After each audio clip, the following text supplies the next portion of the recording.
Hello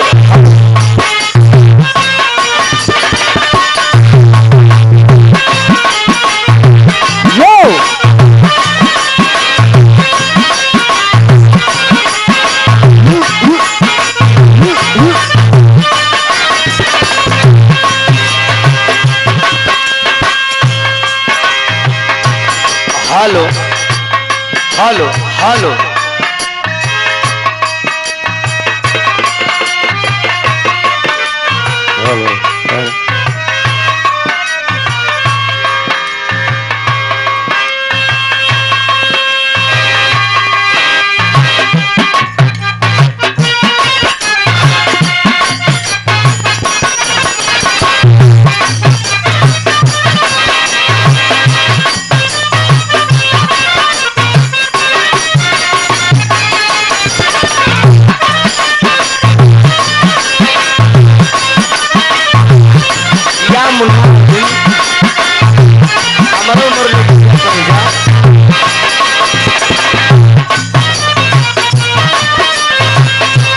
बड़ा सुंदर गीत के इशारा बा। अरे वाह सीटी ने दे बाबू, सीटी ने दे।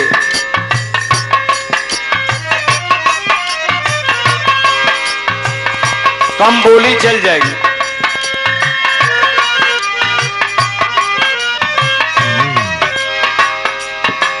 बहुत सुंदर गीत आप लोग सुना।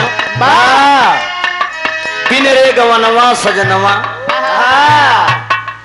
जिन ससुररिया, कितनी अच्छी नसीहत। वो पढ़ी लिखी औरत थी। अब आजकल सब बतादार, अब आजकल की लड़की बात न कहेंगे। आया जरूर हम जात है। कल जुगाहा लौटो वहां मेहरारू जाए लगे तो भोकार छोड़ कर रोवत।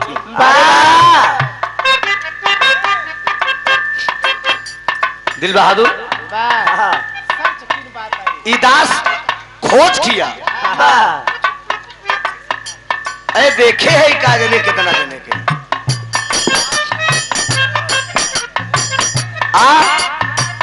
भगवान जाने जितनी बात बताऊ कौनो पंडित से हमका कमजोर समझे। अरे वाह सही कहा था ना। एक हफ्ता प्रीति, एक हफ्ता मेहरारू रहा, एक हफ्ता। अरे वाह 7-8 दिन छाती कैसे साफ और करे बाद जौने दिन बुलावे आई जाती। जब पहले जब जाए लगा थी छाती साफ। अरे यार पहले हमार सुना। लौंडे लौंडे इस मुंह बावत जना मुहे माछी आवत जाती। अरे वाह ए हमरे पड़ोसे में एक लड़किया के मेहरारू चली क्यों लगा रो गई। हमके काहे रोता का गाय चली। हम कहे ससुरो का है वही नहीं करी तो उ कहत का बा। जिसने मेरे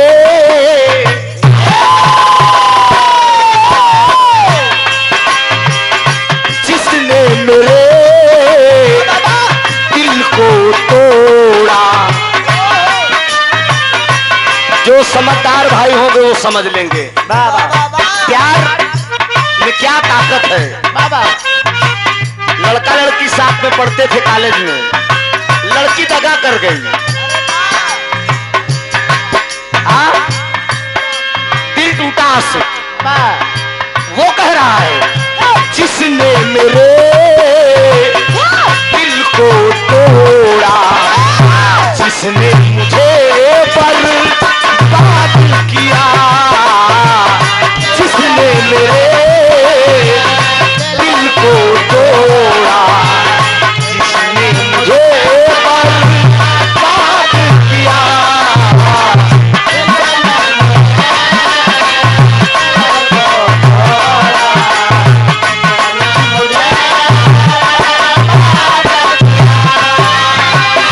जिसने मेरे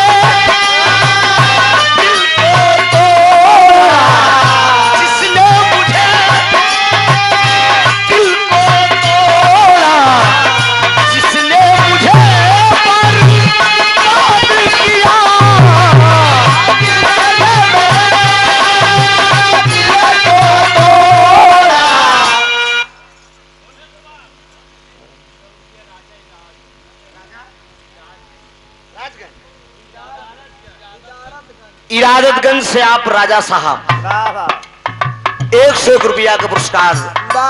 इस लाइन को समझ रहे हैं, दिल टूटा से क्या होता है। अरे वाह, जिसने मेरे दिल को तोड़ा, जिसने मुझे बर्बाद किया, जिसने मेरे दिल को तोड़ा, जिसने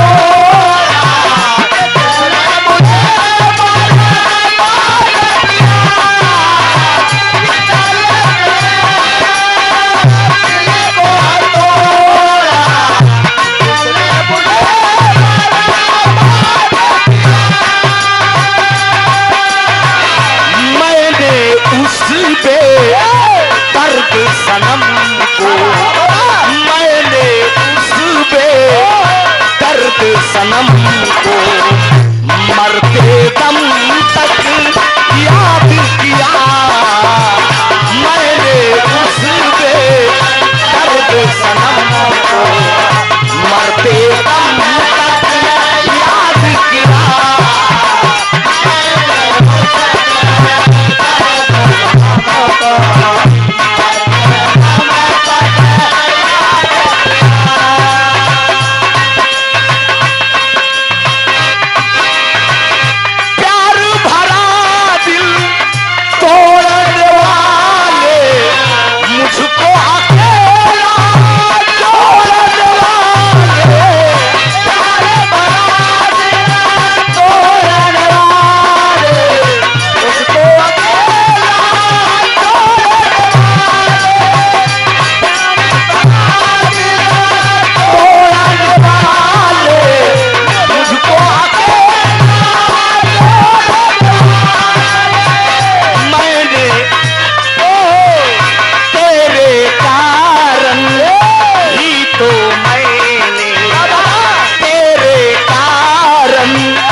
और से मिलकर आ रहे हैं,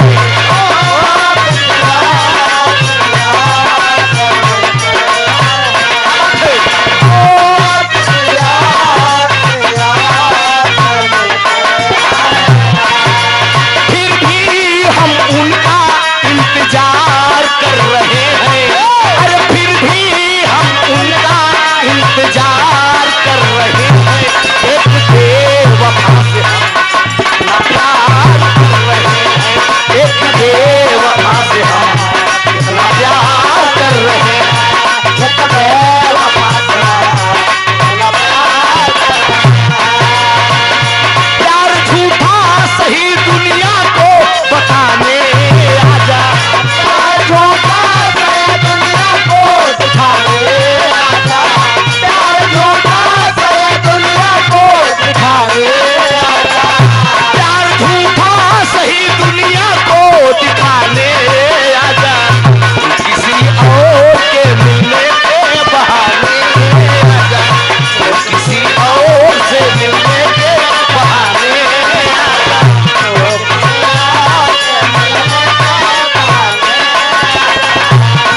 आजा,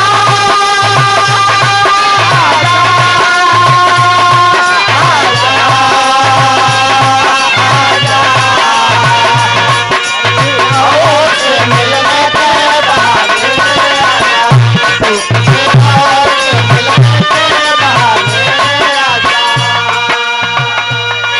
आदरणीय राजा राम यादव जी वाह, कहां से? सुजौना की धरती से 201 रुपए का पुरस्कार। बहुत बहुत प्रणाम, सब भाई का नमन, आशीर्वाद की परीक्षा है।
दूर रह के क्या करते थे साधना तुम हमसे दूर रह के क्या करते थे साधना तुम हमसे दूर रह के।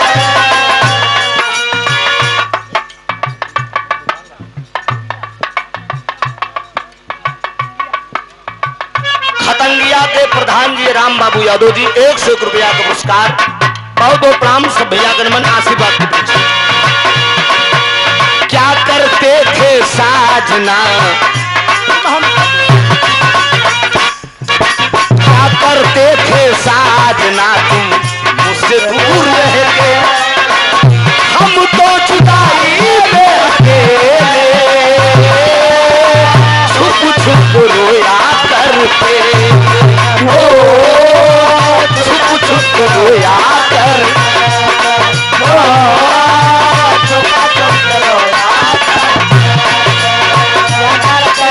साजना तुम हमसे दूर रह के क्या करते थे साजना तुम हमसे दूर रह के हम तो जुदाई में अकेले छुप छुप रोया करते हो छुप छुप रोया करते।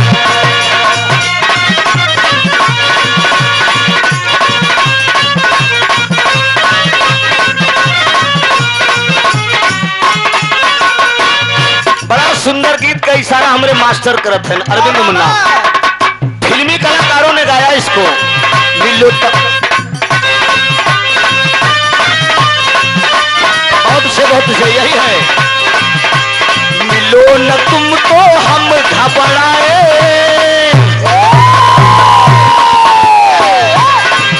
अरे मिलो न तुमको हम घबराए मिलो दया चुराए हमें क्या हो गया है हमें क्या हो गया है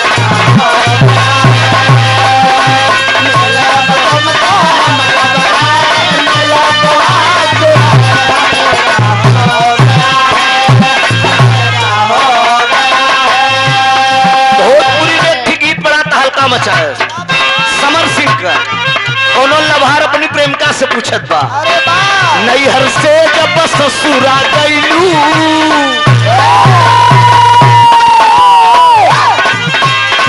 नैहर से जब ससुरा गईलू कई बजे दिया बुतैलू भतार संता का कैलू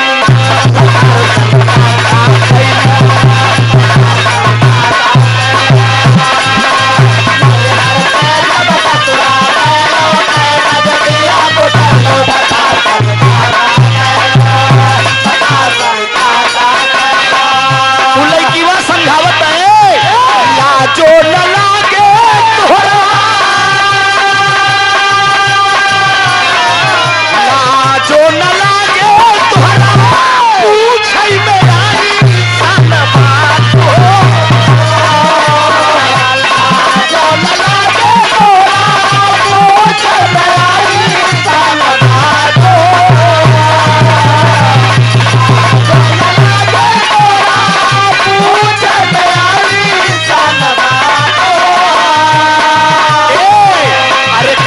बनम के तोरा सुतैलू कई बजे बनम के तोरवा सुतैलू गुलबिया चादर ओढ़ैलू भतार संग का कैलू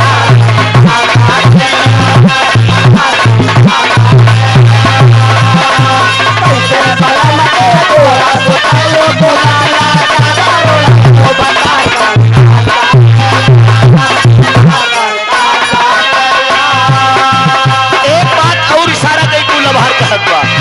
चार दिन में चमके लागल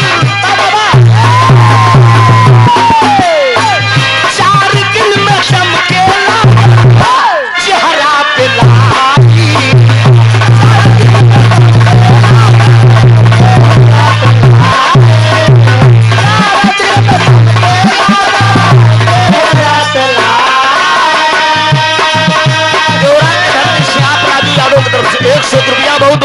भैया का नमन बा इशारा कैले बा चार दिन में चमके लागल चेहरा पे लाई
प्रताप यादव नेता साहब, आप बसहरा से 201 रुपए का पुरस्कार।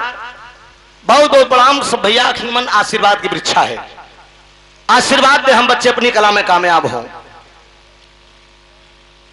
और ये बड़ा अनमोल पुरस्कार आया है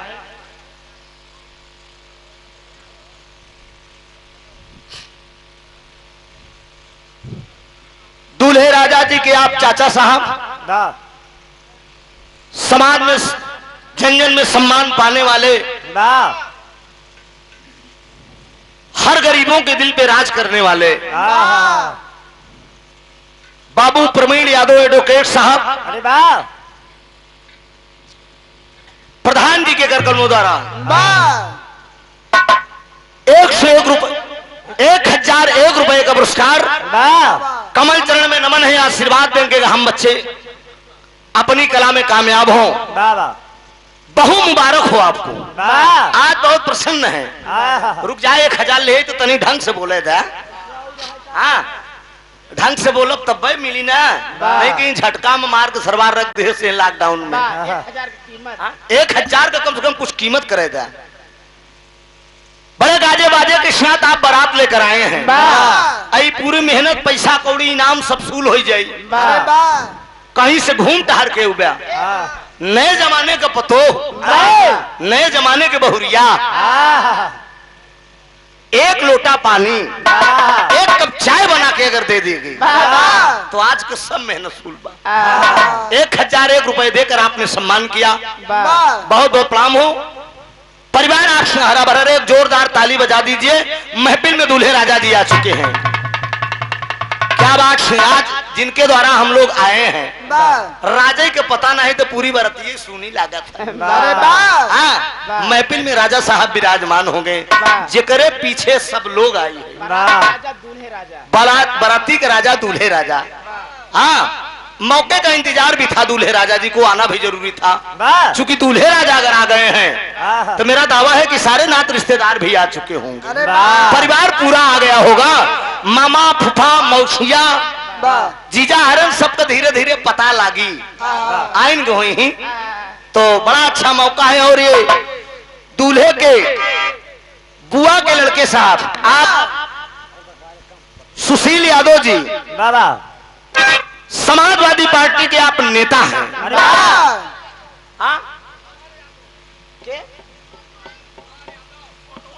कोतवाल यादव जी, आयकर सुशीलो नाम बा, दोनों नाम बाबा, उर्फ कोतवाल यादव जी। समाजवादी पार्टी के आप बड़े जुझारू नेता हैं। मैं आप लोगों को बता देना चाहता हूं कि समाजवादी पार्टी के एक छोटा सा मैं भी सिपाही हूं। सरकार थी माननीय अखिलेश जी, उत्तर प्रदेश के पूर्व सीएम अखिलेश यादव जी की जब सरकार थी तो मैं समाजवादी पार्टी का सांस्कृतिक प्रकोष्ठ का संगीत विभाग का जिलाध्यक्ष था। इस समय में पूर्व हो गया, भाई अभयराज सागर जी बन गए हैं, प्रदेश स्तर का पद की लड़ाई लड़ रहे हैं। हो सकता है मेरे नेता का आदेश हो, जिला स्तर का पद हमने देख लिया, एक प्रदेश स्तर की लाइन लगी हुई है। उज्जवल रमन साहब मंत्री साहब के पास मेरी फाइल गई है और देखा जाएगा जैसा मेरे नेता का आदेश होगा। 1001 रुपए का पुरस्कार आपने देकर सम्मान किया, बहुत बहुत प्रणाम। मंदिर जिंदगी शुक्रगुजार, आशीर्वाद की परीक्षा है, आशीर्वाद दे हम बच्चे अपनी कला में कामयाब हों। एक बिरहा बहुत समाजवादी की, अरे वाह क्या बात है मित्रों, आज हर समाज की आवाज है, मैं दावे के साथ कह रहा हूं। आज इस महफिल के बादशाह दूल्हे राजा जी संदीप यादव जी, राजा साहब की तरफ से 1001 रुपए का पुरस्कार आए हैं। जोरदार ताली बजाकर आप लोग सम्मान करिए। दूल्हे राजा जी के भगवान करे जोड़ी मुबारक हो। आज से देसी कहावत कही बा दूल्हे राजा जी, गौर से हमारी बात समझा। भूल जाए पुरनिया लोग कहे कि भूल जाई भाव भजन, भूल जाई कजरी, 3 चीज याद आई, नून तेल लकड़ी। अबे तक अपने मन को छुट्टा चढ़ता रहा, बंधन में बंध गए। अब बंधन में बंधत है आस। ना बिना मेहरारू के आदेश के कहीं जाए ना पैबा। भाई हम लोग आदेश लेते वाह बिरहा गावे के बाद कैसे बा प्रीति जी से वाह बिरहा गावे जाना, हाँ जाना है तो आदेश से समझा। मित्रों चाहे कोई भी समाज के लोग हो, कहीं के भी इंसान हो, लेकिन मैं दावे के साथ कह रहा हूं आज उत्तर प्रदेश नहीं पूरे भारत की आवाज है। हर गरीब परेशान है, किसान अलग परेशान है, मजदूर अलग परेशान है। मैं दावे के साथ कहता हूं कि हमारे पटेल भाई हैं, अब की बार पटेल को साथ में लेना। पटेल भाई हैं। मैं किसी व्यक्ति विशेष जात पर ठेस नहीं मारना चाहता हूं, लेकिन पटेल भाई हमारे खेती करने में माहिर होते हैं। क्यों नहीं? हाँ, आप पटेल हैं, खेती करने में ये लोग माहिर होते हैं। लेकिन आज इन लोगों की आत्मा से पूछिए, इन लोगों की आत्मा से पूछिए, 120 रुपया कैरेट बिक रहा है, चाहे गोभी चाहे लौकी चाहे टमाटर, औकात दर पे आएगी बा। ऐसा कभी किसी सरकार में आपने देखा था? लेकिन हाँ मैं दावे के साथ कहूंगा जब माननीय अखिलेश यादव की सरकार थी, ये मत समझना कि त्रिभुवन यादव यादव है तो समाजवादी पार्टी की बात कर रहा है। हर सारे समाज के लोगों त्रिभुवननाथ यादव एंड पार्टी की तरफ से यह संदेश भेजा जा रहा है, उत्तर प्रदेश की दिशा और दशा अगर बदलना हो तो आने वाला 2022 में उत्तर प्रदेश का सीएम अखिलेश यादव को बनाना जरूरी है। ये सारे समाज की आवाज है, एक लाइन दी गई है।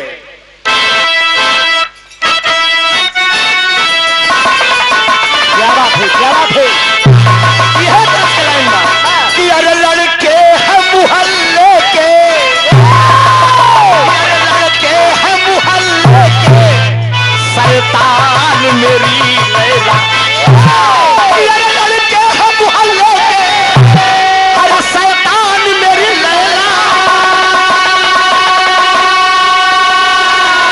अरे तू इनसे बचा, अरे तू इनसे बचा अपनी जान मेरी लैला। लेकिन लाइन पर ध्यान दीजिएगा आप लोग। पैसा ले लो। किथा पे? सरकार बनने पे। रमाकांत यादव जी, वाह क्या बात है। 2022 में आने वाला समय में बाबा उत्तर प्रदेश के खूबसूरत सीएम अखिलेश यादव की सरकार बनने पे। लेकिन मित्रों गौर करेंगे, वोट आप लोग कहीं दीजिए, इससे मतलब नहीं है। लेकिन मेरी लाइन पर अगर जो इंसान गौर करेगा, मेरा दावा है कि अगर वो कमल के फूल पे वोट देता होगा, हृदय की अगर आवाज ध्यान देगा, तो आने समय बूथ पर पहुंचते समय साइकिल पर बटन दबेगी। ठाकुर साहब ध्यान दीजिएगा, खास तौर से आप लोगों के लिए कहना है कि अरे समाजवादी, कि अरे समाजवादी पार्टी की पहचान है।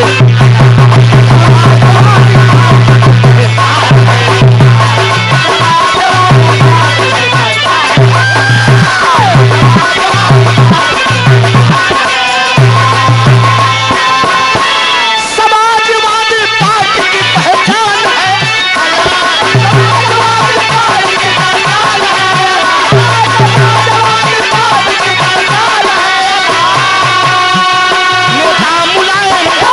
नेता मुलायम सिंह जी की शान है अलग। नेता मुलायम सिंह जी की शान है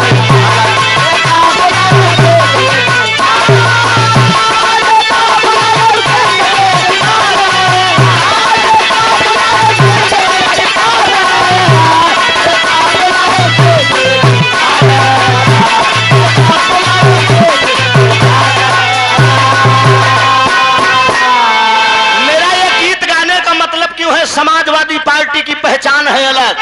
आए मित्रों जरा ध्यान देना, हमारी आपकी बेटियां पढ़ लिख कर जब तैयार होती थी शिक्षा ग्रहण करके, हमारे देश हमारे प्रदेश के नेता अखिलेश यादव जी 35,000 से लेकर 40,000 तक गरीब बेटियों को लैपटॉप देने का काम किया। सोचिए इस समय कंप्यूटर का जमाना है, हर बाप चाहता है कि मैं अपने बच्चों को लैपटॉप दिलाऊं, ये जरूरी है।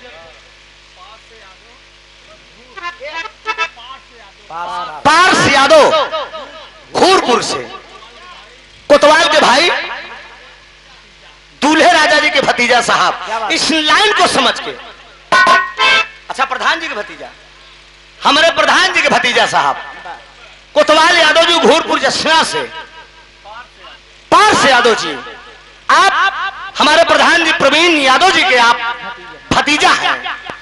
इस लाइन पर दे रहे हैं कि समाजवादी पार्टी की पहचान है अलग। सोचिए सर, बोलिए। कोतवाल जी के भाई साहब 1001 रुपए का पुरस्कार इस लाइन पे आपने दिया है। मंदिर जिंदगी शुक्रगुजार है। जरा गौर करेंगे, लैपटॉप आज हर बच्चों की जरूरत पड़ गई है।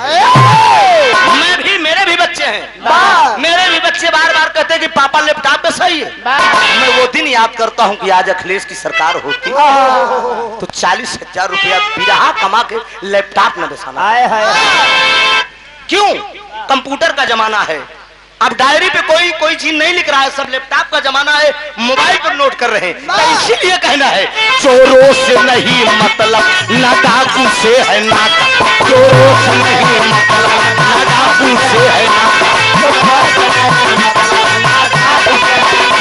चोरों से नहीं मतलब, न डाकू से है नाता।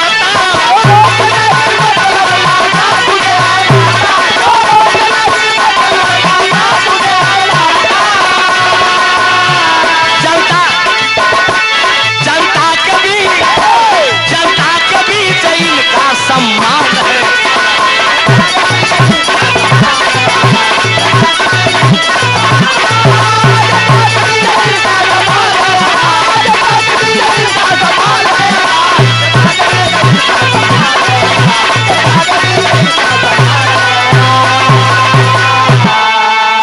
सोचिए नौजवानों, एक और ऊंची बात आप लोगों को मैं बता के जाऊंगा। मेरे नेता का यह संदेश है कि आप लोग गीत संगीत के माध्यम से समाज में बताइए कि मेरी कथनी और करनी में क्या अंतर है। अरे वाह, पार्स यादव जी आप घूरपुर से, हमारे कोतवाल भैया के आप भाई साहब हैं। 500 रुपया के पुरस्कार, बहुत बहुत प्रणाम भैया का नमंजरा। विचार करिए, माननीय अखिलेश यादव जी की सरकार थी, समाजवादी पेंसिल हर बिरादरी के लोगों को मिलता है। कोई माई का लाल ये कह दे कि केवल यादव समाज के लोगों को मिला है। अब माननीय अखिलेश यादव जी ने, चाहे पटेल हो, धरिकार हो, कुनमी हो, मौर्य हो, ठाकुर हो, ब्राह्मण हो, पाल हो, कोई ये कह दे कि नहीं मिली है। माननीय अखिलेश यादव जी हर गरीबों का आंसू पोंछने का काम किए। लेकिन इस सरकार में आदित्यनाथ योगी साहब जब मुख्यमंत्री बने, बाबा साहब बोले कि समाजवादी पेंशन में मैं जांच कराऊंगा, जो लेने का हकदार है वही लेगा। जांच भी हुई तो कहां गई? 8 चौराहे 100 नंबर घूम रही है। ये किसकी देन है? बड़े शान से ये बोला जाएगा कि माननीय अखिलेश यादव जी की देन है। नाम बदलने से मित्रों काम नहीं होगा। 8 एम्बुलेंस गांव-गांव घूम रही है, किसकी देन है? अखिलेश यादव जी की देन है। छोटी बात मैं आप लोगों को बता रहा हूँ। इसके पहले हर कोटे में चीनी मिलती थी, गल्ला के साथ चीनी मिलती थी। कभी आप लोगों ने विचार किया है ये किसकी देन थी? माननीय अखिलेश यादव जी की देन थी। केंद्र सरकार से पैसा देकर प्रदेश सरकार खरीदती थी, खरीद के गरीबों को बंटवाने का काम करती। प्रसव पीड़ा से परेशान मेरी माताएं बहनें सरकारी हॉस्पिटल में जाती थी, बच्चा पैदा होता था, निकलने के बाद 1300 रुपया माननीय अखिलेश यादव जी सठौरा खाने के लिए देते थे। छोटी छोटी योजना कौन बताएगा? कौन बताएगा? सोचिए आप लोग। मित्रों, नेता तो तमाम पैदा हुए, सुभाष चंद्र बोस, इनका खराब लगा तो कहा सही है। ऐसे करे हम लागा, हम भात पाई तो नहीं करे, हमका कुछ लगा मुंह न बनत रहा।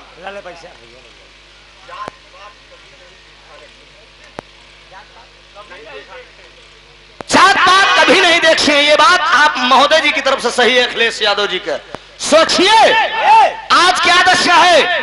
नेता तो तमाम पैदा हुए, चाहे डॉक्टर मनमोहन सिंह रहे हो प्रधानमंत्री, स्वर्गीय इंदिरा गांधी जी रही हो, या कोई भी दामोदर दास मोदी दास रहे हो, लेकिन नेता शब्द किसी माई के लाल के आगे लगा नहीं। अगर नेता शब्द किसी नेता के आगे लगा है तो केवल 2 ही नेता के आगे, आजादी के नायक सुभाष चंद्र बोस दूसरा नेता अगर कोई धरती पर अगर नेताजी शब्द लगा है, उस शख्सियत का नाम है धरती पुत्र नेता मुलायम सिंह यादव।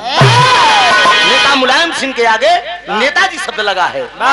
प्रधानमंत्री साहब दामोदर दास मोदी साहब भी नेताजी ही कहकर बुलाते हैं, चूंकि वो जानते हैं नेता बनाना तय है, लेकिन एक चीज करना है, क्या? तर्ज का लाइन में अच्छा सीला, अच्छा सीला।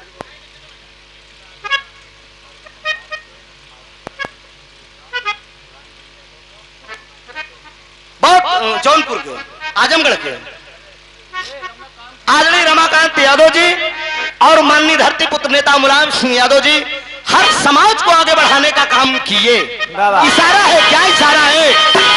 यह लाइन का, अरे अच्छा सीला दिया तूने मेरे प्यार का,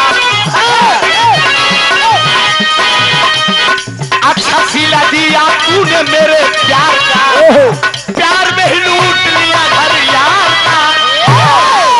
सोचा और छोटी योजना जान लो, वोट दो या ना दो, लेकिन आज मैं बता के जाऊंगा पूरी योजना। इसके पैसे माननीय अखिलेश जी घोषणा किए थे, मेरी सरकार बनती है तो हर नौजवानों को हाथ में स्मार्टफोन होगा।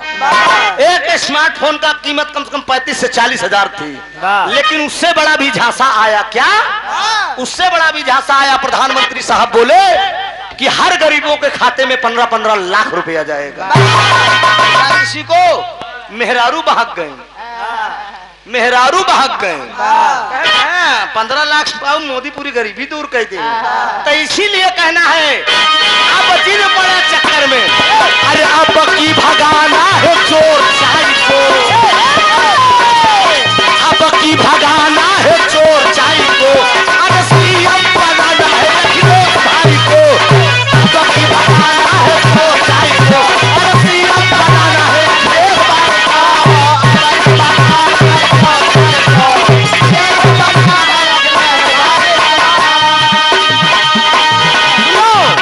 अरे बेरोजगारी भत्ता नए प्रताप भी दिलाएंगे,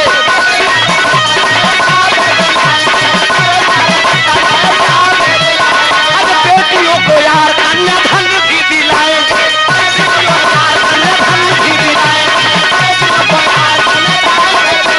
अरे अब की भगाना है चोर चाई को, अरे 22 में भगाना है चोर चाई को, अरे सीएम बनाना है अखिलेश भाई को, अब की भगाना है चोर चाई को, अरे सीएम बनाना है अखिलेश भाई को।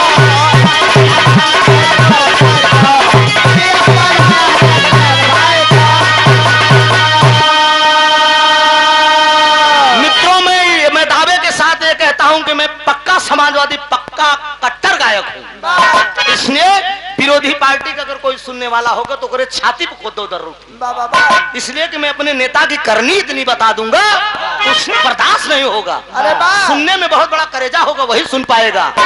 गौर करेंगे मित्रों, आगरा, लखनऊ से लेकर आगरा तक के अगर जो भाई सफर किए होंगे, उस रोड पर अगर जो भाई सफर किए होंगे, आज तक उत्तर प्रदेश में ऐसी कोई सड़क नहीं बनी है जैसा अखिलेश यादव जी ने बनवाया है। मैं भी उस रोड पे सफर किया हूँ। गाजियाबाद मेरा कार्यक्रम था, सुषमा सरगम जी भदोही की ना, गाजियाबाद में कार्यक्रम था। बाई रोड में अपनी स्कॉर्पियो से गया था और देखा तो मैंने कहा वाह क्या बात है, अखिलेश यादव जी ने क्या रोड बनाया है, आने वाला समय क्या कह रहा है। खोजत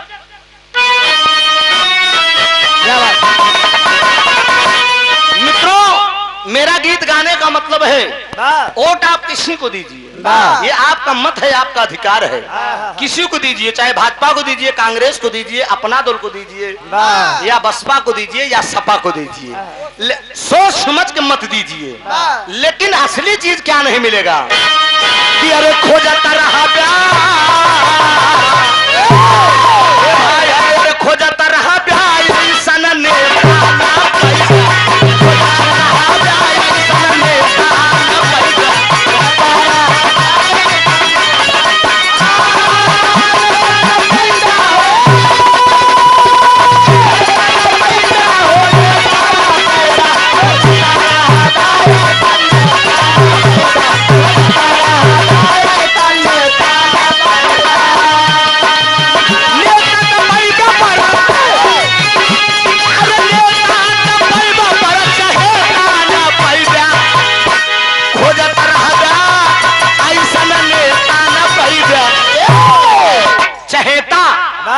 नेता मतलब हो यार गंभीर हो। कभी आप लोग कोई माइक ला लिए बता दे कि अखिलेश यादव जी के शरीर में गुस्सा आया हो। सरकारी आवास में अखिलेश जी रहते थे, आदित्यनाथ योगी साहब जांच करवा के निकलवा दिए, लेकिन माननीय अखिलेश के अंदर कभी गुस्सा नहीं आया, कभी बदले की भावने की बात नहीं की। लेकिन योगी बाबा से भी मीडिया वाले पूछते हैं तो बात बात में उनके गुस्सा आ जाता है। राजा का मतलब यह है कि कभी क्रोध में राजा को नहीं आना चाहिए, जो भी बात में बड़ी सरलता से जवाब आप दीजिए। तो इसीलिए कहना हुआ कि नेता तो पैबा पर चहेता न पैबा, जो गरीबों का दुख दर्द सुने। पूजनीय आप रमाकांत यादव जी गरीबों के रहनुमा हैं, आप समाज को आगे बढ़ाने का काम करते हैं। समाजवादी पार्टी से धरती पुत्र नेता मुलायम सिंह के जमाने से आप जुड़े हैं। आप इस लाइन पे दे रहे हैं कि खोजत रहबा ऐसा नेता न पैदा। 101 रुपया बहुत बहुत प्रणाम बा। पारस भैया कोतवाल भैया नैनी से लाइन पे 500 रुपया का पुरस्कार दे रहे हैं कि खोजत रहबा ऐसा नेता न पैदा। एक बात और, उत्तर प्रदेश भारत नहीं विदेशों में एक चीज का चर्चा है, पूरे भारत की आवाज है। हम काट से चाहे ब्राह्मण हो या ठाकुर हो, मैं किसी जात की बात नहीं कर रहा हूं। अखिलेश को कोई वोट दे या न दे, लेकिन एक बार जुबान से हर आदमी को यही निकलता है कि हाँ यार नेता बड़ा शानदार अखिलेश यादव, वोट कोई दे या न दे। तो जब आप ऐसे सोच रहे हो तो वोट क्यों नहीं देंगे? उत्तर प्रदेश से लेकर भारत की अगर दशा और दिशा बदलनी हो तो मित्रों समाजवादी पार्टी की सरकार बनाइए। उत्तर प्रदेश में पूरे भारत की आवाज है क्या?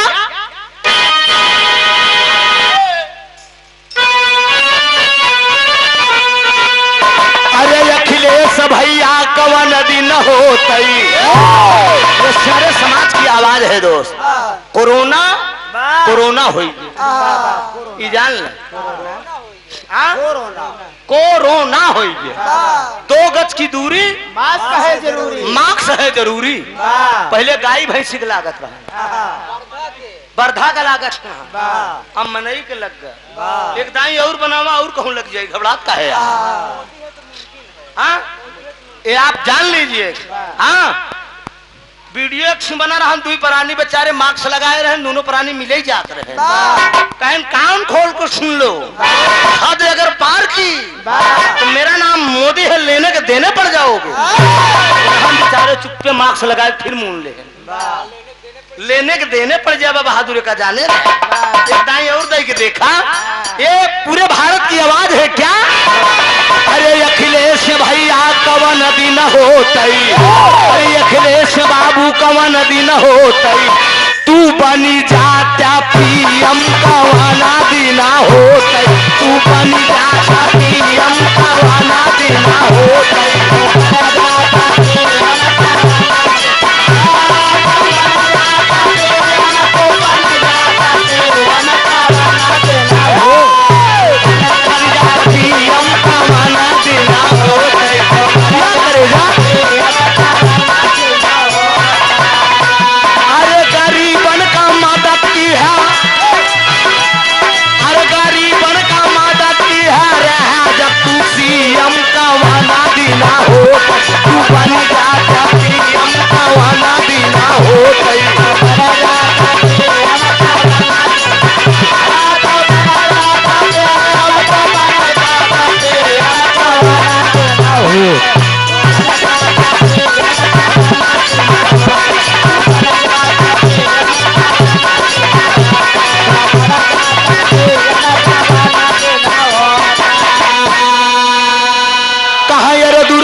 हमले तू सुनिला कहा अरे गरीबन का मदद किया। अक्षय तनी के प्यार से भैया ये बहुत लंबा बड़ा महत्वपूर्ण पुरस्कार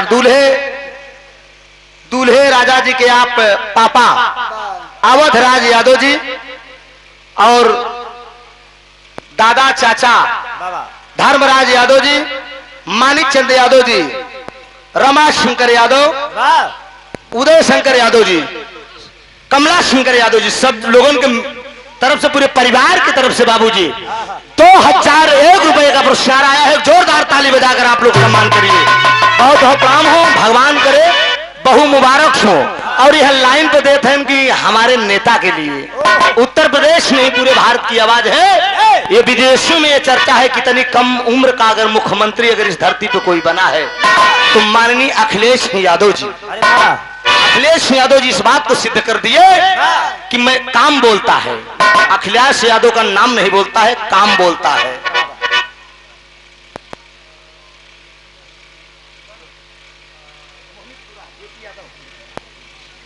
जेपी यादव जी मोहनी के पूरा 200 रुपया का पुरस्कार।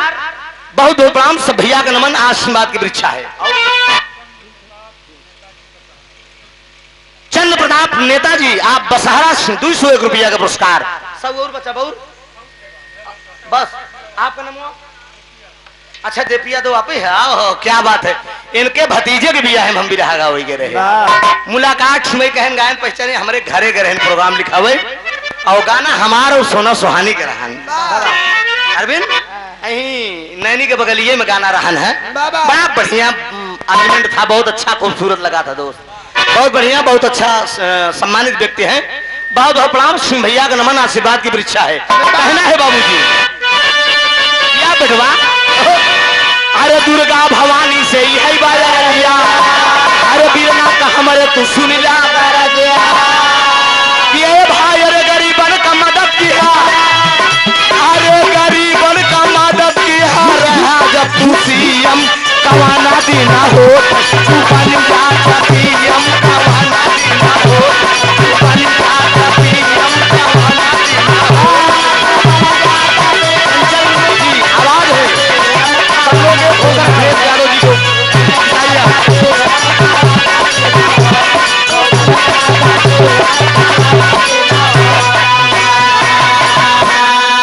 याद रखना बाबूजी, शिक्षा का स्तर आज अपने देश में क्या स्थिति है।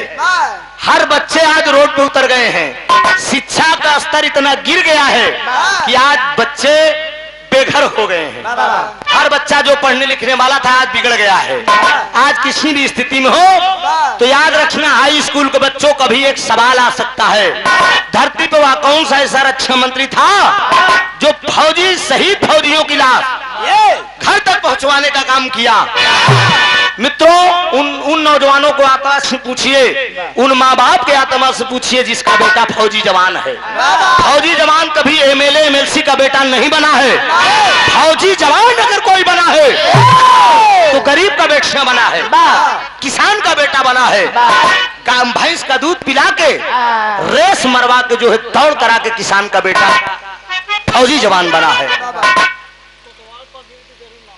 अच्छा, कोतवाल यादव नैनी, प्रवीण यादव आप एडवोकेट साहब, प्रधान जी आप प्रतिघूरपुर से, आप महोदय जी की तरफ से ही।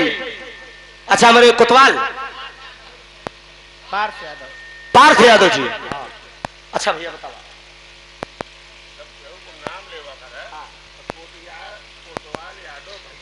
अच्छा अच्छा अच्छा ठीक जवान कहा हम तवन ले ले, ऐसी कौन बात है। कोतवाल यादव जी आप नैनी, भैया जी आप कोतवाल यादव भैया। हाँ अरे जिया करे जा, बहुत बढ़िया। हम बिल्कुल भैया, भैया का आपको का आवत रहा, हमारे बड़का भैया हैं, जवान है लेकिन आवत रहा भैया। आप कोतवाल यादव हमारे भैया साहब नैनी से, प्रवीण यादव एडवोकेट साहब आप माननीय प्रधान जी दूल्हे। अच्छा ये हमारे कोतवाल भैया के मामा, ओह कितना बढ़िया संबंध, माँ माँ डबल माँ का प्यार दोस्त। बाबा क्या बहुत अच्छी आपकी ये महफिल है, बड़ा खूबसूरत लग रहा है। अब देखना आप घोरपुर के धरती से 500 रुपया का पुरस्कार। बहुत बहुत प्रणाम, आशीर्वाद की वृक्षा है। समाजवादी गीत तो हो गया, अब एक बिरहा छोड़ के सुन ला। मजेदार का गीत पौराणिक रही लेकिन एकदम रसील रही, एकदम लव स्टोरी से भरी रही। हाँ कोनो दिक्कत नहीं बा, होत रही सब मजा। हो जाई इम सब बात देखा ऐसे ऐसे एकदम हुरेड़ दे, चिंता ना करा। चल बेटा जाओ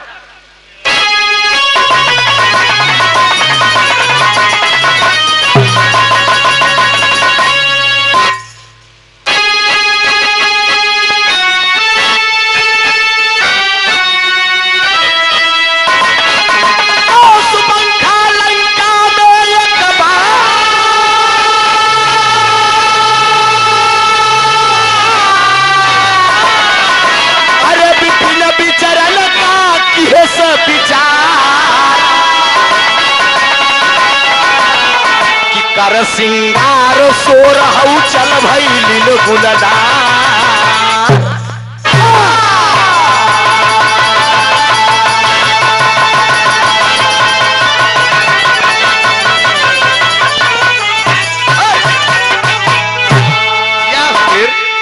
कोतवाल भैया कहूँ जाता है क्या? अच्छा है कोतवाल के बिना महफिल सुनी हुई है। अच्छा हाँ, अरे वाह क्या बात है। अरे भैया कोतवाल आप ही है ना?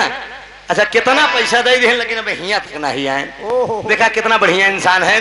बात तो नहीं समझा, जवानी बड़ी अनमोल चीज होता। अब भगवान जवानी जवानी जकरे आई जात ना एक जान भाई साहेब एकदम हर चीज साला बस में हो जात है, लेकिन ये बस में नहीं हो। एका जो संहार लेगे ना कि क्या बताई कि एका जो संभाल लेगी जवानी।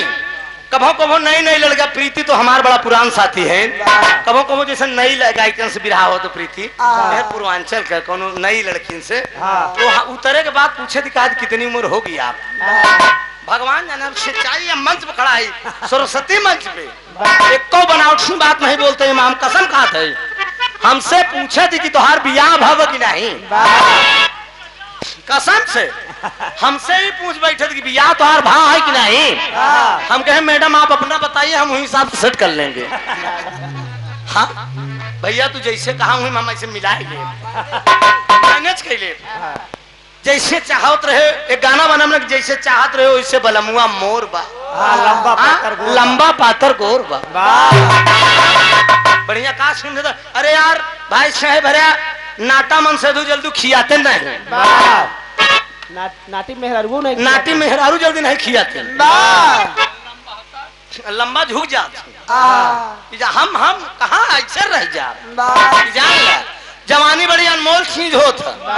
एक बार सूपनखा जवानी में आई एकदम चरचरा जवानी में आई अपने भौजी मंदोदरी के बोला कहा ए भौजी ए भौजी ए भौजी भौजैया कहा का बात आ बिट्टी कहा भौजी ए मोर भौजौ तो उससे बढ़िया हमार दर्द के जान सकता है। कहे पगलो बताऊ कहे भौजी जवानी तोहरे ऊपर आई रही हो।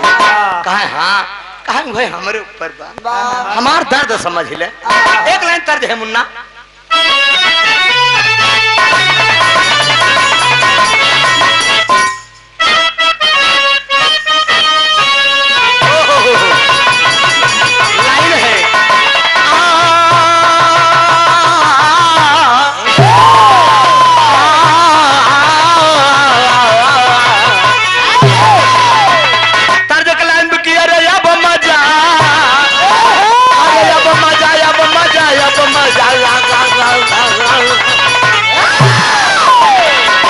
कि अरे अब मजा नहीं आता अरे दूर रहे ये सीने में क्यों कि अरे या खुदा अरे या नबी नबी या नबी या नबी बुला लेना आए मुझको भी। लेकिन एक लाइन बाका कि अरे पिया जिसको कि अरे पिया जिसको अरे पिया जिसको चाहे सुहागन वही है। पिया जिसको चाहे सुहागन वही है।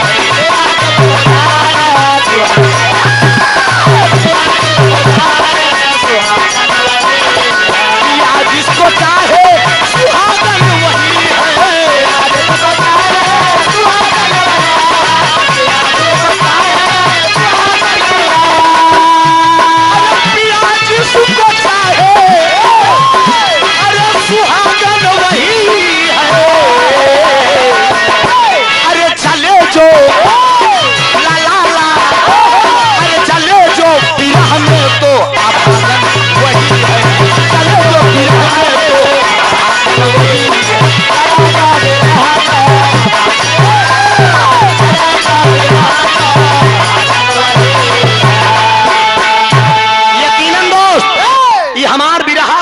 से सुनबा जितना नौजवान हैं आज से अगर बिरहा ना सुनो तो अगर बिरहा का दीवाना न बन गया यूट्यूब से नंबर निकाल कर अगर त्रिभुवन नाथ लगे फोन न करत हमारे गाय के धिक्कार बाबा जान ले हर नौजवानों के दिल का धड़कन बाई बिरहा जो हमारे बुजुर्ग लोग बैठा है इनके लायक बात अलग है मतलब मिक्स आइटम पेश करते बफर एकदम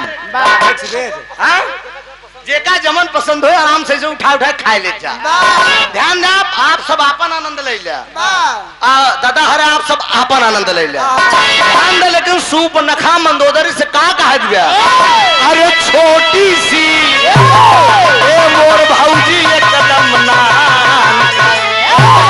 अरे छोटी सी एक अर्ज है मेरी अरे भाभी मेरी मान लीजिए कि छोटी से एक अर्ज है मेरी अगर हंस के ही छगर तुम्हारी है शौक से जाओ तुम तो मेरी ननद प्यारी है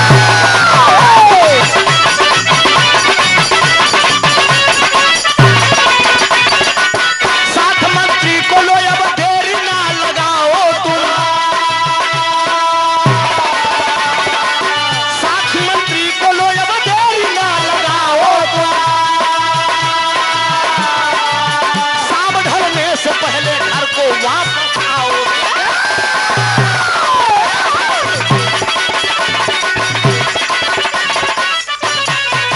मिला आदेश तब तन पर सोहो श्रृंगार किया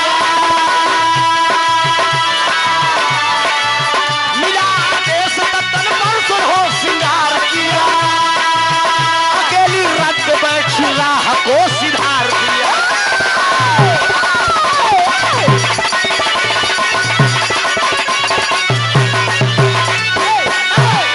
बात को समझ ला मंदोदरी कहा कि जा अगर तोहार घूमे की इच्छा बा तो तू जा लंका में बहरे अगर जात हूँ रथ सज गया रथ पर बैठ गया लेकिन कहा दिव्या कि शाम ढले से पहले घरे आई जाऊ हाँ जवानी में बाटू देखू कहूँ अंड बंड काम ना करू कहा नहीं भौजी कहूँ अंड बंड हम ना कर रथ पर बैठ गई जंगल में पहुंची जेठ का तपत दोपहरिया रथ वापस चला आया अकेले पैदल घूमैला एकदम पसीना से व्याकुल बे पसीना चुवत बे प्यास लगी बा पानी खोजत बे पानी कहूं न पाए सामने की सरोवर दिखाई पड़ा सोचे कि हिम पानी बा चारों तरफ देखे जंगल में जब क्यों मनाई नहीं दिखाता है तो सोचे में बढ़िया मौका पाई कि मेरे दोस्त कि पहले ही स्नान कर ले ओकरे बाद पानी पी ले तब आगे बढ़े चारों तरफ जंगल में मनाई देख जब क्यों नहीं दिखाना वहीं सरोवर में चारों तरफ देख के धीरे से गहना उतार दे सरोवर किनारे गहना उतार दे पहले गहना उतारे के बाद जितना पहने रही तन पे कपड़ा अब समझ जा आप सब पूरा कपड़ा उतार दे एकदम कुछ नहीं एकदम निर्वस्त्र बेपर्द वस्त्र अब भाई साहब चारों तरफ ताक तुक देख के और हिल गए बढ़िया सरोवर में प्रवेश कर गए जब प्रवेश नहीं गए एकदम संगमरमर जैसी दे अरे बाप रे बाप आए हाय रे साला गोर गोर बदन भाई साहब पनिया अगर ऐसे जब डाले ना तो ऐसे सटक जाए भगवान जाने पूरी वीडियो प्रस्तुति देखा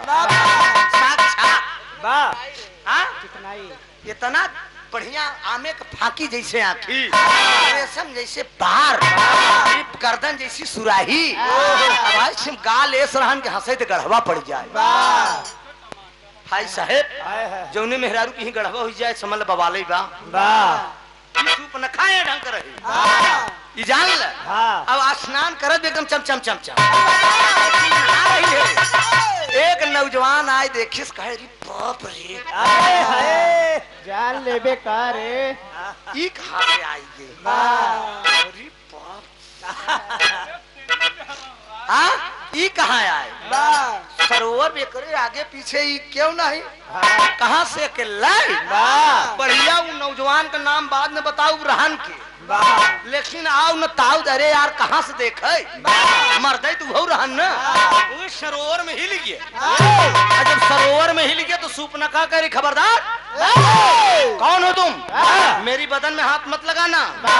हम काहे काहे न लगाई काहे मैं लंकापति दशरथ की बहन हूँ। काहे केहू को बहन हो पहले हमार बात सुना। ऐसी नहीं मतलब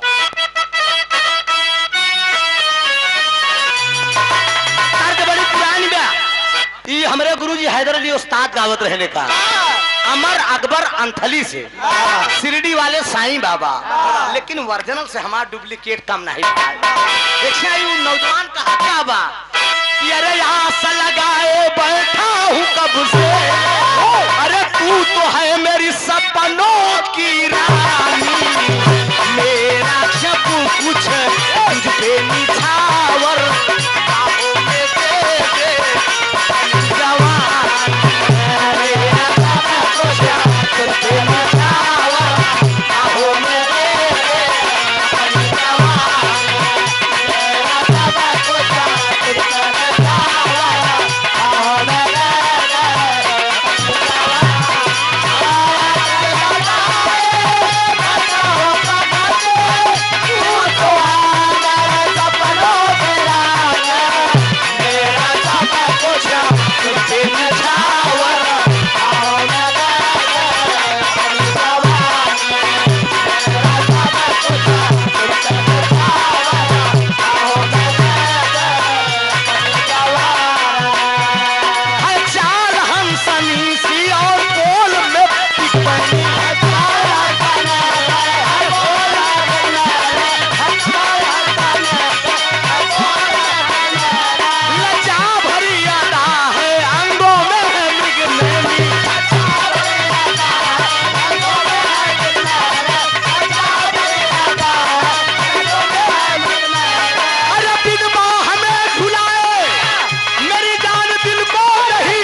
दिन में हुई रहन है।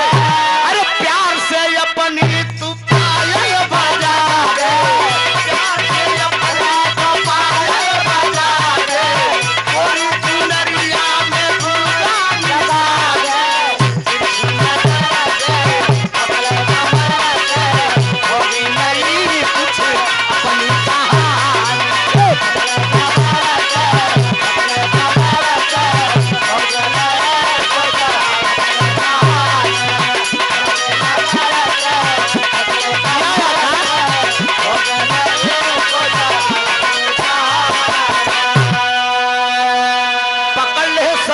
नौजवान बढ़िया दाब के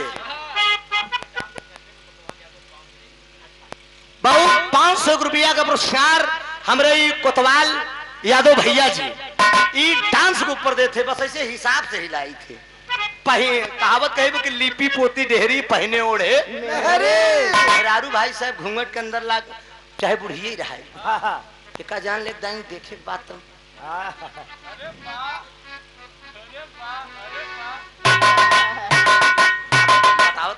बुढ़ी वो अगर काट ले 500 रुपया का पुरस्कार बहुत बहुत प्रणाम सिंह भैया का नंबर गाना पर ध्यान दे आपको। ए भाई सरोवर में प्रवेश नहीं किया बढ़िया पकड़ पाए से एकदम रुका यार जवान लड़की पाए से थाम ले का खबरदार मेरी बदन में अगर हाथ लगाया तो कहा सुना वही करत काब की बरबस करई चरौरी लेकिन ना माना बेईना कोरी चुदरिया दागी करके अब छोड़ दी है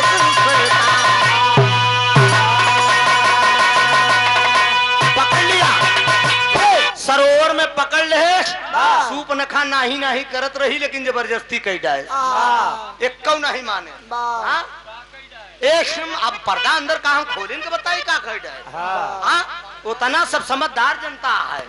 अरे यार इस करो भरभंड कराई देवे तू मेरे दोस्त एकदम समझा सब कुछ हो गया बाबूजी सूप न खा मना करते रही लेकिन माना और नौजवान का नाम का रहा विद्युत जीवा पतालपुर का राजा रहा लंकापति दस कंधर के बहन मजिस्ट्रेट कही दे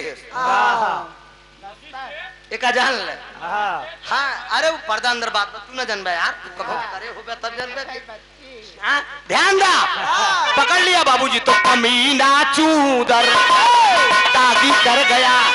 अरे कमीना ओ कमीना चूदर दागी कर गया।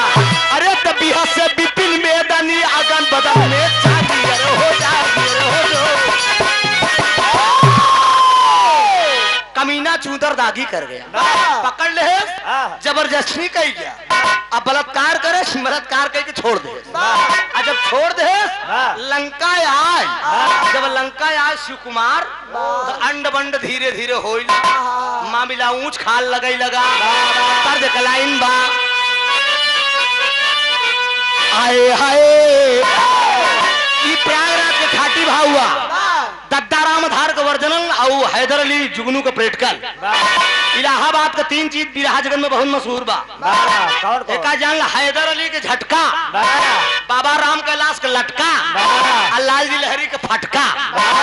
हमारे खिचेला निकला जौनपुर में रोहित सुहाना वो निकाले बा कि हमारे गुरुजी त्रिभुवन नाथ का पटका।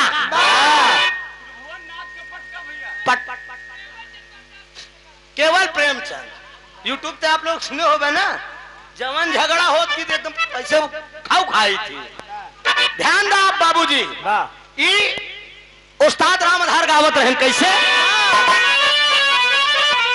अरे लिखा गोरी पतिया, अरे लिखा गोरी पतिया वही पिया पारा देश हो। लिखा गोरी पतिया पिया पारा देश हो। लिखा गोरी पतिया वो विधायक लगावा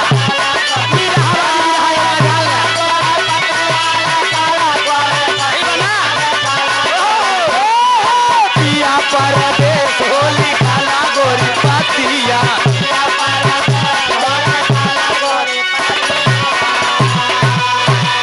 अरे हैदर उस्ताद एक लाइन हमरे बहुत अलग गावत रहन कि गईले ससुरारी बन के दुल्हावा, कि गईले ससुरारी बन के दुल्हावा हमारे कठी कमाल कई दिया। गईले ससुरारी बन के दुल्हावा हमारे कठी कमाल कई दिया।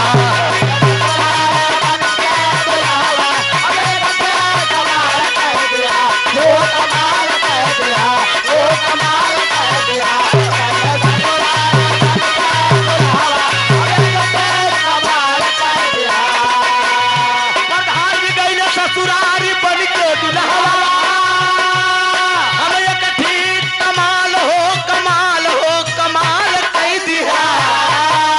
छुटका शरवा जब लावा पर चल ननक शरवा जब लावा पर चल हम लकी रुमाल कई दिया। छुटका शरवा जब लावा पर चल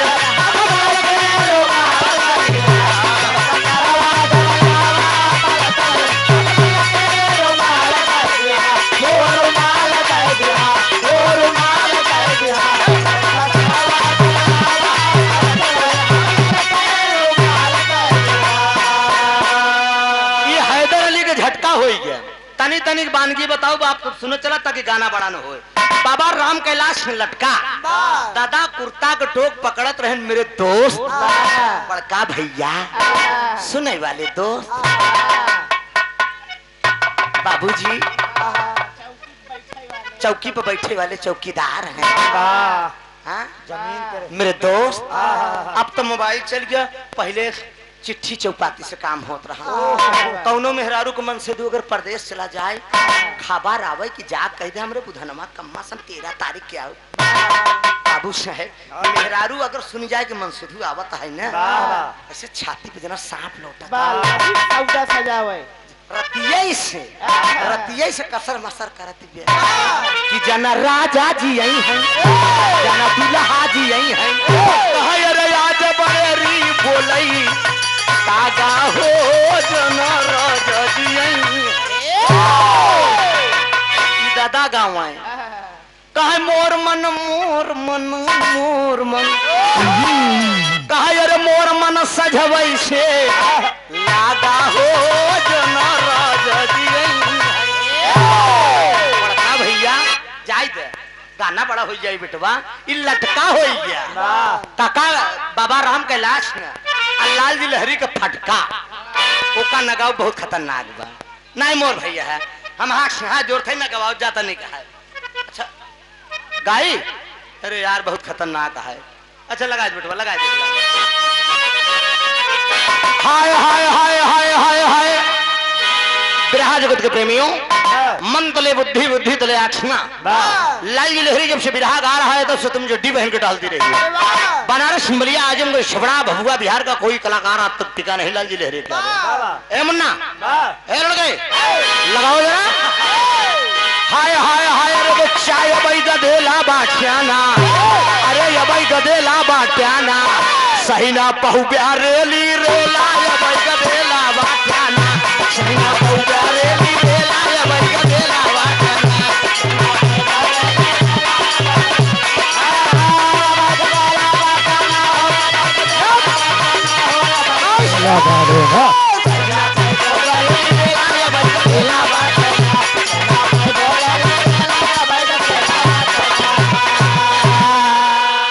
माननीय प्रधान जी के कर कमलों द्वारा ये 500 रुपया का पुरस्कार और 100 रुपया पूरी पार्टी का।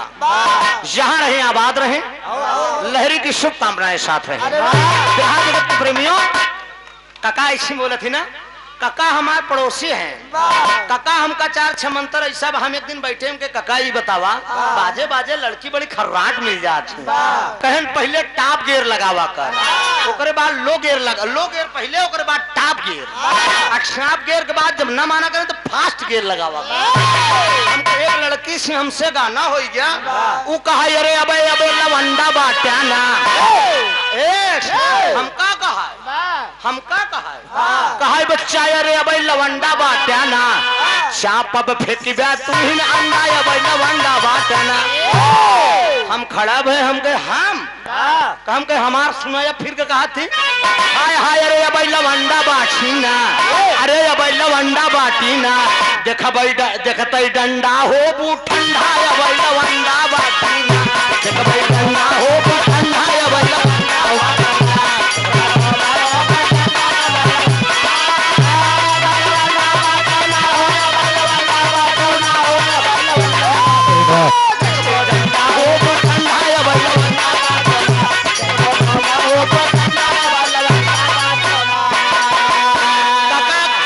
तमाम गावत की घूम के आऊ मथुरा काशी अबई भतरासिन बाटू लहरी हो गई सन्यासी अबई भतरासिन बाटू। काका गावत की बहुत प्यार करते हैं पतहिया से हम बेटवा न राखी तो राख ले। अब यही करे के बस ससुर लेकिन गाना पे आप सबाई जा रस्ते आप ले ले वही आए हाय अरे कहा अरे बदन पियर आएगा, अरे बदन पियर आएगा। 2017 में भोजपुरी बिग गंगा चैनल बिरहा दंगल आ रहा था दोस्त। ये इलाहाबाद जनपद से इकलौता कलाकार मैं गया था। बिरहा के सुल्तान विजयलाल यादव और बिरहा के बाद शाह ओम प्रकाश यादव जी जज थे। तो उस समय हम लाइन गाए रहे दोस्त कि अरे बदन पियर आएगा वही गोड़ होएगा भारी बदन पियर आएगा गोड़ होएगा भारी बदन पियर आएगा। ये सही दिखाया दिखा दिया।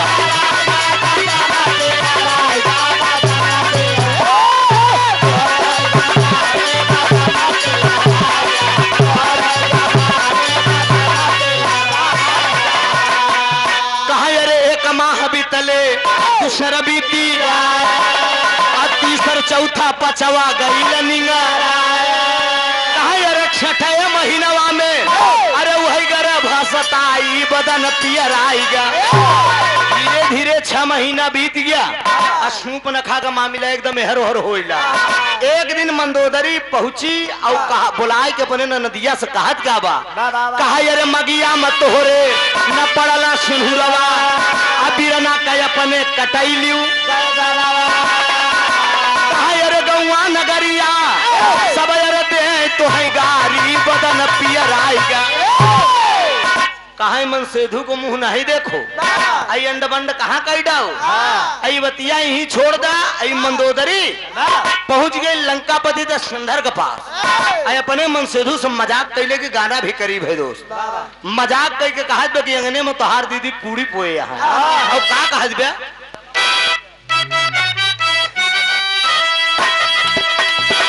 अरे देखो देखो देखो आया बाइस्कोप देखो। अरे तोहरी बहिना बेकार देखो। अरे रोज रोज घूमे बाजार देखो।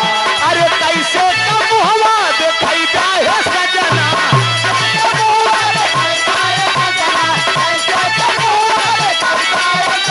अरे कैसे कब हवा देखाई जाए सजना।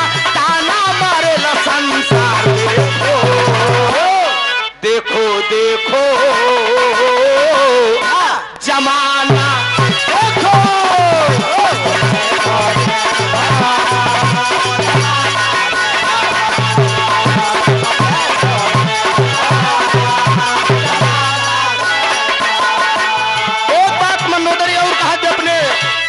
से बचपन में तू ख्याल कियाना खोजना बहनोई। कुल में दाग लगाई बहिनिया तोला अब का होई। खोजना बहनोई कुल में दाग लगाई बहिनिया तोला अब का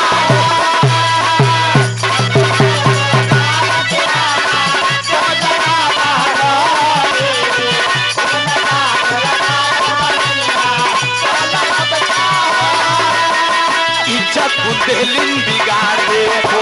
अरे मगिया नसहुरा बिगाड़ देखो। अरे इज्जत दिलिन बिगाड़ देखो। अरे मगिया नसहुरा बिगाड़ देखो। अरे अपने मन का की न मन मानी। अपने मन का की न मन मानी कैसे खोजलिन भाता देखो। देखो देखो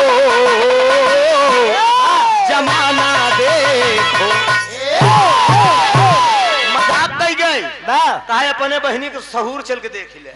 बैठी बे सुपनखिया चला देखा कितना बड़ी पूरी पोड़ के आगे बैठी बे। अब बाबूजी आगे आगे रावण पीछे पीछे मंदोदरी चल दे और करे 9 महीना निचकान नहल और चरे से पेट ढाकत रही अपने भाई के देख के। रावण का रावण पहुंचा कहा हराम खोरीन कौन तेरी ऐसी दशा किया है। त्रिलोकपति दशकंधर की तुम बहन हो।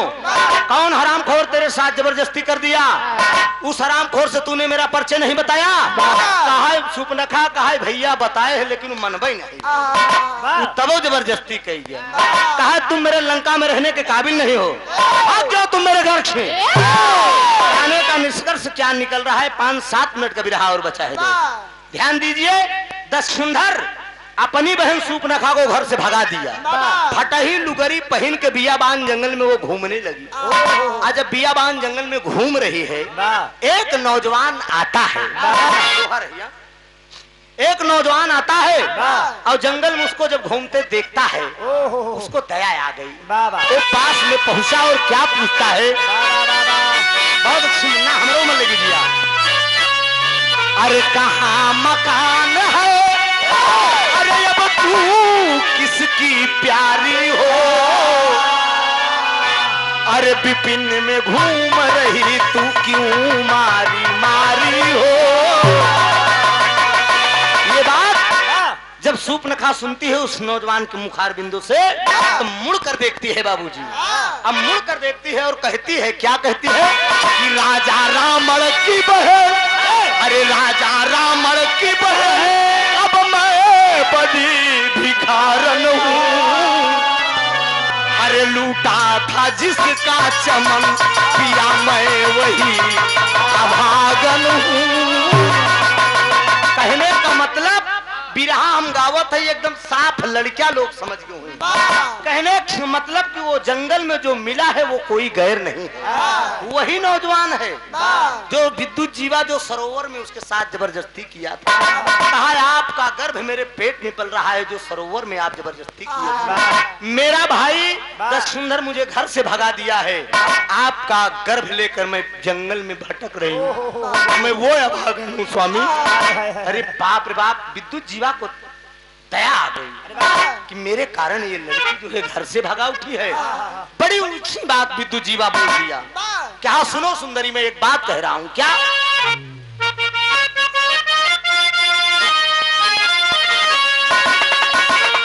कि हंसी हंस के गोरी कहे मानसैया बातिया, यही लॉकडाउन दुल्हनिया कहा अपने मन से दुआ से कि हंसी हंस के गोरी कहे अब मानसैया बातिया, हारी ना तहाला की गढ़ा दिन पतिया, हंसी हंस के गोरी कहे मानसैया बातिया, हारी ना तहाला की गढ़ा दिन पतिया।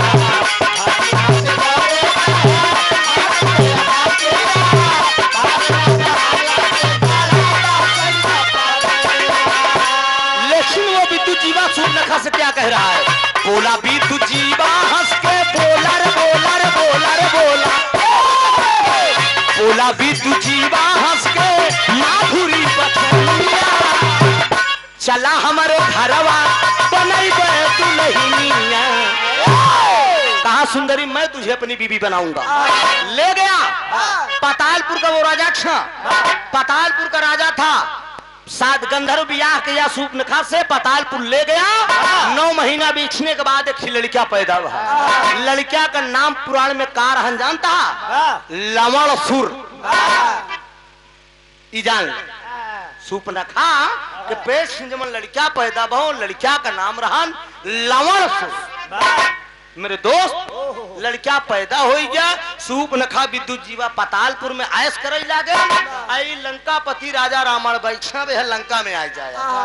ये अपने मन में एक दिन विचार करस लगा आई विचार करत बड़ा कचकचवा तर दिल मिर्जापुरी चौलरी बेटवा।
जब जंगल में पहुंचा तो हुआ क्या, तब तक बड़ा एक शेर दिखाई,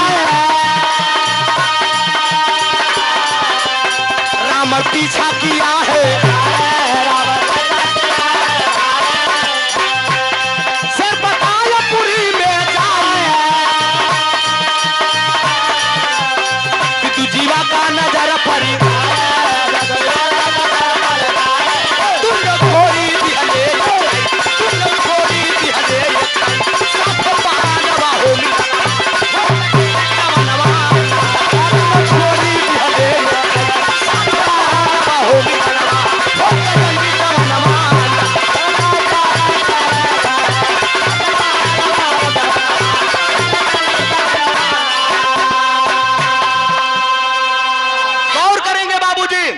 जंगल में शिकार खेलने के लिए लंकापति राजा रावण गया है।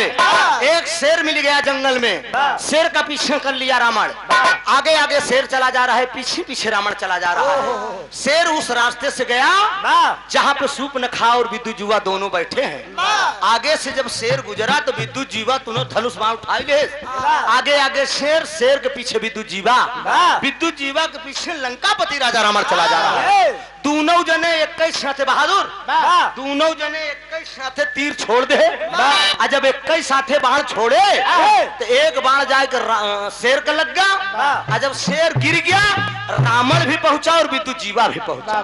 बहुत का बात। अरे रावण कहाँ शिकार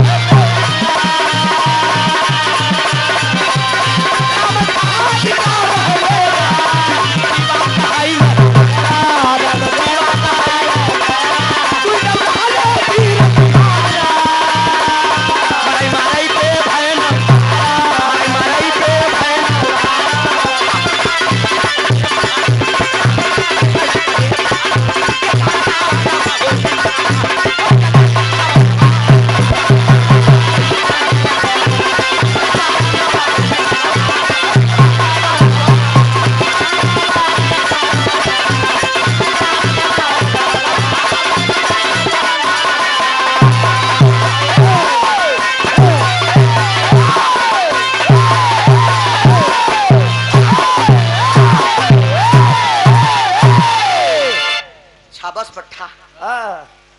बहुत बढ़िया। रावण भी पहुंचा, विद्युत जीवा भी पहुंचा। मार के विद्युत जीवा का रावण गिराई दे। रावण बलशाली था। सूर्पनखा दूर से खड़ी बा, लखत बा। अरे बाप रे बाप, हमार भैया हैं, हमारे मन से धुए के मारेंगे। पास में पहुंच गई सूर्पनखा। गाना एकदम करीब है, ध्यान दीजिएगा मित्रों।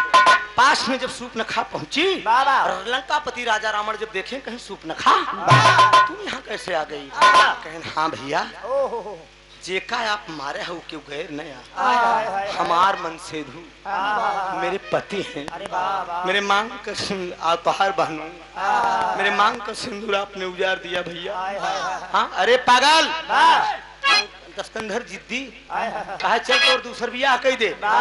इतने में बाबूजी अपने भाई का पांव पकड़ कर का आखिरी तर्ज लग गई।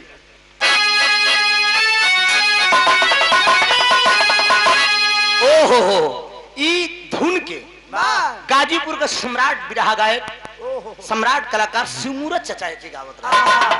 मर के भी इंसान का किरदार मर सकता नहीं, फन अगर जिंदा है तो फनकार मर सकता नहीं। शिवमूरत गुरु गावे, कैसे गावे?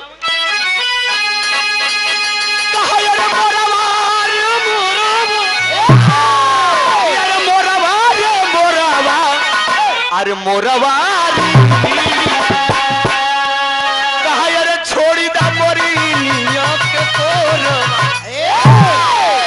ये लाइन में। लेकिन सूर्पनखा अपने भाई से क्या कह रही है? अरे बीरना हो बीरना, अरे बीरना हो बीरना, अरे बीरना हो, अरे मोर पियावा का करीनाया कालिया बीरना हो, पियावा का करीनाया कालिया।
फिर सूर्पनखा यही बात कहती है, जिसका आपने वध किया है वो कोई गैर नहीं हुए, वही मेरे पति थे। जब आप लंका से भगाए थे तो मैं अपनी एक अलग दुनिया बसाई थी। सूर्पनखा को लिया के दशकंधर जब चलता है, कहता है मैं तेरी दूसरी शादी कर दूंगा, तू मेरे साथ चल। जब दशकंधर और सूर्पनखा चलते हैं तो उसी समय सूर्पनखा एक प्रण करती है, अरे रावण तेरे कहने पे मैं लंका चल तो जरूर रही हूँ, लेकिन इतना याद कर लेना है हर नारी का एक फर्ज बनता है अपने मांग का सिंदूर का बदला ले। जिस तरह से तूने मेरे पति का वध किया है, मुझे अकेले विधवा बनाया है ना, जब तक हम लंका में रावण का ढेर न लगाए दे तब तक सूर्पनखा हमार नाम नहीं। यही बदले की भावना बसा कर सूर्पनखा जब आती है तो आखिरी भाव लगा,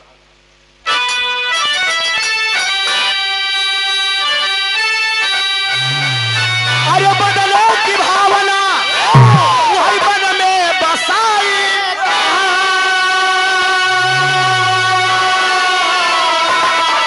अरे कैली निवास है, अरे कैली निवास है वही पंचवटी जाई हो, निवास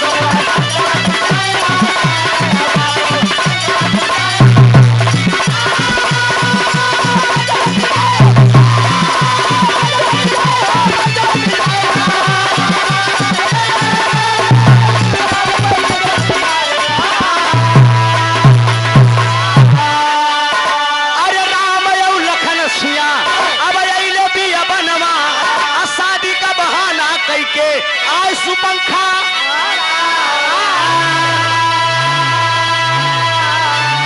अरे लंका नाश कैली वही कानन निकुरा कटाई हो, कैली निवास वही पंचवटी जाई हो।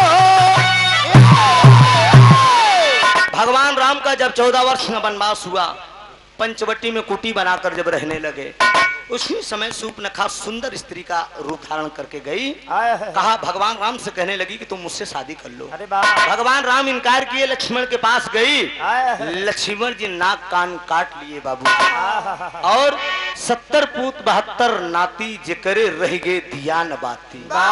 सूर्पनखा के कारण पूरे सोने के लंका उजड़ गई, रावण का ढेर लग गया।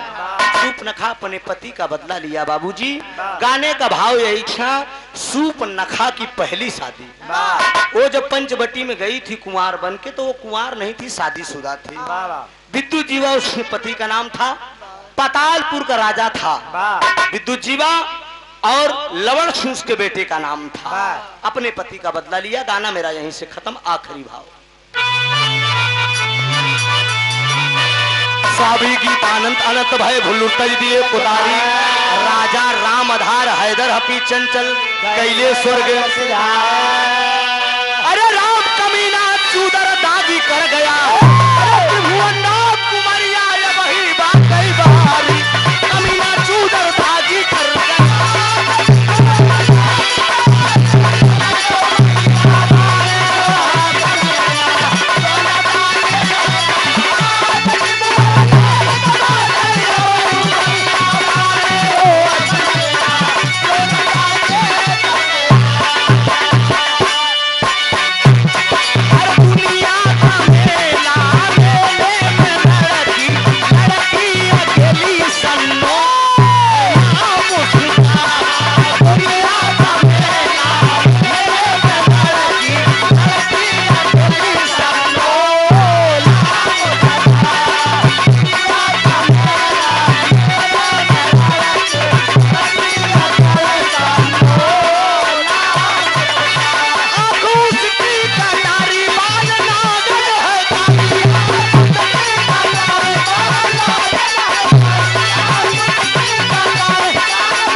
बहुत अच्छा आप लोगों ने सहयोग किया।